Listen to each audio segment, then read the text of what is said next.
ഈഗിളോ? ഞാൻ സെർച്ച് ചെയ്തോടെ. എന്താ സബ്സ്ക്രൈബേഴ്സ് ഉണ്ട്? എനിക്കറിയില്ല. ഗെയിമറാണോ? അതെ, അപ്പൊ അതാണ് പ്രശ്നം. അപ്പൊ എന്താ ഗൈസ്, ആര് ഗെയിം ഒന്നും കാണാത്ത?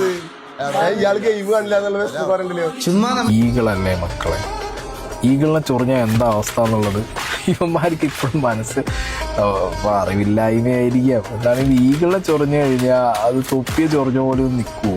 ഈഗിൾ കുറച്ചുകൂടി മെച്ചുവറായിട്ട് ഹാൻഡിൽ ചെയ്യും. പക്ഷെ ഈഗിളിന്റെ കയ്യിൽ നിന്ന് കിട്ടുന്ന അടി അത് തൊപ്പീൻ്റെ കയ്യിൽ നിന്ന് കിട്ടുന്നതിനേക്കാൾ പവറായിരിക്കും ആ സാധനത്തിന്.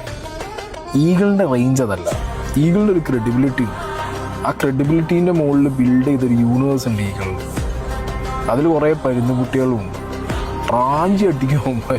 നിന്നെ കാണാൻ ജോർജ് സാർ ഇവിടെ വന്നിട്ടുണ്ട്. നിന്റെ മുമ്പിൽ ജോർജ് സാർ ഇങ്ങനെ നിൽക്കുന്നുണ്ടേലേ, നീ ജോർജ് സാറിനെ ഇനിയും കുറെ അറിയാനുണ്ട്. ഞാൻ എന്താ മോനെ പറയുമ്പോ ചുമ്മാ ഇരുന്ന് വേണമെന്ന് പറയേണ്ട ആവശ്യമുണ്ടോടാ? കുറിയിട്ട കുണ്ണെ. ഒരാളുടെ അടുത്തൊരു കാര്യം മര്യാദയ്ക്ക് സംസാരിച്ചപ്പോ അതിന് റിപ്ലൈ കൊടുക്കാൻ വേണ്ടിയിട്ട് ഈ കുറി തൊട്ട കുണ്ണയൊക്കെ പിടിച്ചിരുത്തി വാണെന്ന് വിളിക്കുന്നത് നമുക്ക് കേട്ടോണ്ടിരിക്കാൻ പറ്റത്തില്ല ബ്രോ. ഈ കുറി തൊട്ട കൊളവാണത്തിനെ ഞാൻ പിടിച്ചോളാം. ഇവനുള്ളത് ഞാൻ കൊടുക്കാം. ഇത് കഴിയട്ടെ, നിനക്ക് തരാടാ പൗഡർ വാണവേ. ഞാൻ ഒറ്റ കാര്യം പറയാം ബ്രോ, ഈ 4 മറ്റേ കുറി തൊട്ട മറ്റേ കൺമശിക്കുണ്ടനെയും ഒക്കെ വിളിച്ചിരുത്തി 4 പേരായിട്ട് ഇരുന്ന് 1.5 മണിക്കൂർ അപരാധം പറയുന്നതിന് കിട്ടുന്ന വ്യൂസ് ഇല്ലേ, അതിന്റെ സ്റ്റാർട്ടിങ് സൂൺ എനിക്കുണ്ട്. And it's not a regional award.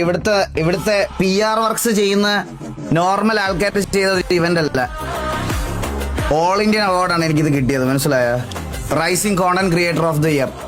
Anna like നോക്കിയണ്ണ, like നോക്ക്.